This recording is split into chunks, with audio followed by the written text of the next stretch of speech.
मैं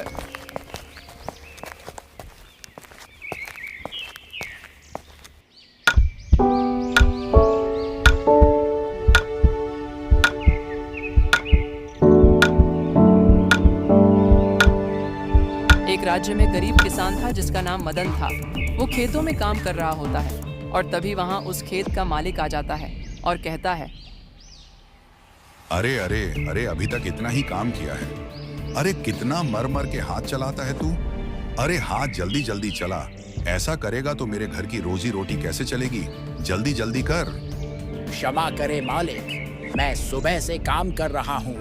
मुझे भूख लगी है और भूख के कारण जी नहीं चल रहा है। मैं ज्यादा काम नहीं कर पा रहा हूँ। भूख लगी है मालिक। अरे मूर्ख, कितना खाना खाता है। सुबह ही तो भोजन दिया था और तुझे इतनी जल्दी भूख लग गई। काम तो तूने कुछ किया नहीं और अब कह रहा है कि भूख लगी है। भूख के मारे जी नहीं चलता। बड़ा आया, काम कर। क्षमा करे मालिक, मैं क्या कर सकता हूँ। काम कर कर के मेरी हालत खराब हो गई है और मैंने खाना भी कम खाया था, जिससे मुझे दोबारा भूख लग रही है। मालिक, कुछ खाने को दे दीजिए ना। बड़ा आए, काम धाम तो करना होता नहीं है तुमको, बस खाना खिलाते जाओ इनको। सुन, मेरी बात ध्यान से सुनना। आज रात से पहले तूने अगर काम पूरा नहीं किया तो आज तुझे खाना ही नहीं मिलेगा, समझा। चल काम कर।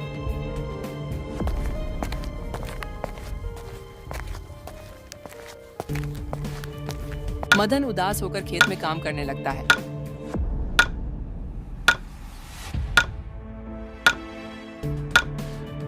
रात हो जाती है और काम खत्म करके मदन घर जाता है और मालिक से खाना मांगता है। मालिक, काम खत्म हो गया, अब तो मुझे खाना दे दीजिए। बहुत भूख लग रही है। हाँ हाँ, खाना खाना खाना। अरे खाने के अलावा तुझे आता ही क्या है। जा जा खा ले खाना, पेट भर के। कल भी बहुत काम है खेत में, जा जा। मालिक की पत्नी मदन के लिए खाना लाती है और मदन खाना खाकर घर के बाहर आंगन में सो जाता है, क्योंकि मालिक उसे पसंद नहीं करता था, बस उसे अपने काम के लिए याद करता था। तभी मालिक की पत्नी उर्मिला उससे कहती है, आप कब तक इसे ऐसे ही रखने वाले हैं? हमें इससे कोई फायदा होगा भी या नहीं? अरे तुम चिंता मत करो, मैं जल्द से जल्द राजा बन जाऊंगा और तुम रानी। बस कुछ दिन और है, इसे अपने जाल में पूरी तरह से फंसा लूं, फिर देखना तुम मेरा कमाल। अगर ऐसा होगा तो मैं सबसे पहले शाही गहने पहनूंगी। सोना चांदी से जड़े हुए गहने मुझ पर कितने सुंदर लगेंगे। अब मुझसे और नहीं रहा जाता, जल्दी ही मुझे रानी बना दो। अरे चुप, इतना जोर से मत बोलो, कोई सुन लेगा तो। बस कुछ दिन और है, उसके बाद पैसा ही पैसा होगा मेरी रानी। हाँ, जो करना है जल्दी करना, क्योंकि ज्यादा समय तक तो मैं इसे अपने घर में नहीं रख सकती। उसके लिए खाना बना बना कर मैं थक चुकी हूँ। मुझे तो लगता है कि मैं उसकी नौकरानी बन गई हूँ। कितना खाता है वो मदन। अरे शांत रहो, शांत। अगर मदन ने सुन लिया तो कोई बात तुम्हारे पेट में रुकती ही नहीं। मैंने कहा ना, बस कुछ दिन और, उसके बाद तुम रानी और मैं राजा बन जाऊंगा। मदन बाहर उदास होकर लेटा हुआ सोच रहा था। हाँ, आखिर मैं इनके पास आया ही क्यों? मेरा घर परिवार कहाँ है? अरे काश मैं अपने परिवार के पास होता तो मुझे इतना काम ही ना करना पड़ता, और अगर करना भी पड़ता तो मैं अपने घर के लिए करता, अपने परिवार के लिए करता और खुश होता। हाँ, चलो सोया जाए। इसके बाद मदन सो जाता है। अगली सुबह मदन नींद से उठता है।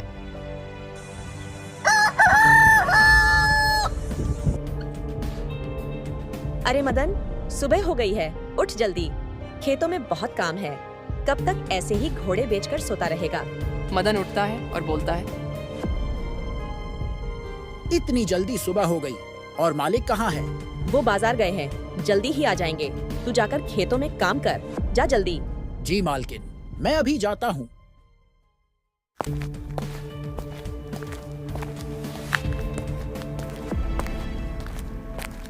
मदन खेत में जाता है और काम करने लगता है।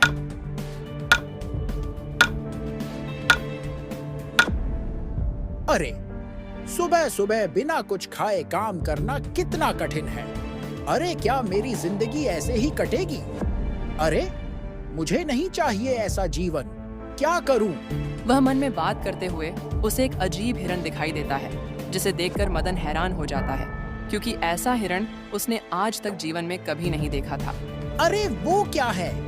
ओहो, ऐसा हिरण, ऐसा तो मैंने आज तक कभी नहीं देखा। कहीं वो कोई जादुई हिरण तो नहीं है? अगर ऐसा हुआ तो वो मुझे परेशानी से बाहर निकाल सकता है। हाँ, और मैं अपने परिवार के पास वापस जा सकूंगा।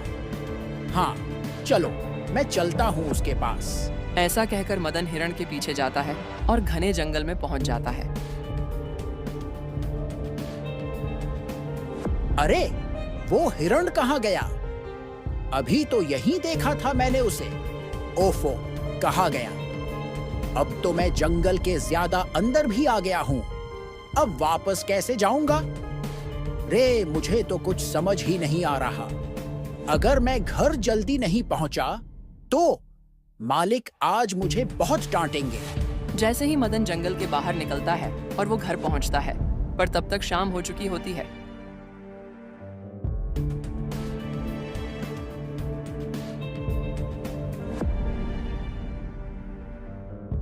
और मदन देखता है कि मालिक गुस्से में घर के बाहर उसका इंतजार कर रहा है।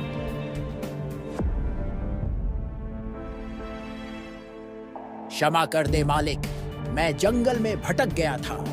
अगली बार से ध्यान रखूंगा। इस बार मुझे क्षमा कर दीजिए मालिक, इस बार मुझे क्षमा कर दीजिए, माफ कर दीजिए। मैंने तुझे खेत में काम करने को कहा था। तू जंगल में क्या करने गया था? घूमने की मटर गश्ती करने। बोल, मैं तुझे अपने घर में रखता हूँ, तुझे खाना देता हूँ, रहने के लिए जगह देता हूँ, और फिर भी तू काम चोरी करता है। जंगल में घूमने जाता है, तफरी करने जाता है? मालिक, क्षमा कर दीजिए, क्षमा कर दीजिए। मैं काम चोर नहीं हूँ। आज मुझे एक हिरण दिखा जो अजीब हिरण था, तो मैं उसका पीछा करने लगा और जंगल में भटक गया। मैं सच कह रहा हूँ मालिक, मेरा विश्वास कीजिए। मैं जी बचाकर नहीं गया था, बस मैं उस हिरण के पीछे गया था। काम चोरी के इरादे से नहीं गया था। अरे मुझे तो अब लगता है कि मैं ही मूर्ख हूँ। अजीब हिरण, अरे तू मुझे कुछ भी बताएगा और मैं उसे सच मान लूंगा। नालायक मूर्ख कहीं का। मैं सच कह रहा हूँ, वो अजीब हिरण ही था। मैंने अपनी इन्हीं आंखों से देखा था। मेरी बात का विश्वास तो कीजिए। एक तो काम चोरी करता है, उसके बाद ऊपर से कहानियां बना रहा है। अजीब हिरण, जंगल, बड़ा आया।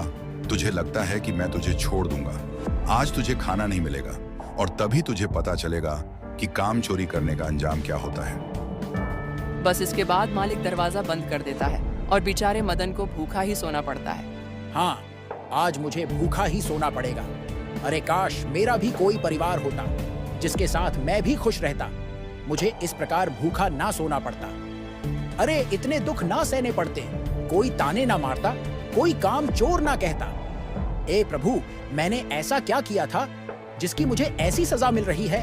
चलो सोता हूँ, कल फिर से काम करना है। इसके बाद मदन सो जाता है और उसके सपने में फिर से वही अजीब हिरण उसे दिखाई देता है। अगर तुझे तेरे परिवार से मिलना है तो तुझे पड़ोसी राज्य के राजा के पास जाना होगा और उससे क्षमा मांगनी होगी। तुमने जो कुछ भी किया वो गलत था। उसके बाद वापस आते समय तुम्हें जो भी पशु मिले उसे पानी पिलाना होगा, तभी तुम अपने परिवार के पास वापस जा सकते हो। इसके बाद मदन की आंख खुल जाती है और वो देखता है कि सुबह हो गई है, पर अभी मालिक और इसकी पत्नी सो रहे हैं। तो वो घर से बिना कुछ बताए भाग जाता है और पड़ोसी राज्य में पहुंच जाता है।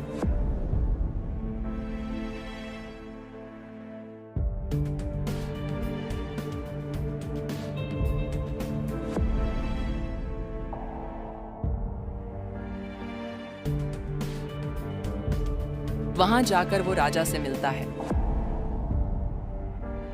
प्रणाम महाराज, प्रणाम। मेरा नाम मदन है और मैं पड़ोस के राज्य से आया हूँ। आपसे मिलकर अच्छा लगा। कौन हो तुम और हमसे क्या काम है? पता नहीं महाराज, पर मेरे सपने में एक अजीब हिरण आया था और उसने मुझसे कहा कि मुझे आपके पास आकर आपसे क्षमा याचना करनी चाहिए। बस इसीलिए मैं आपके पास आया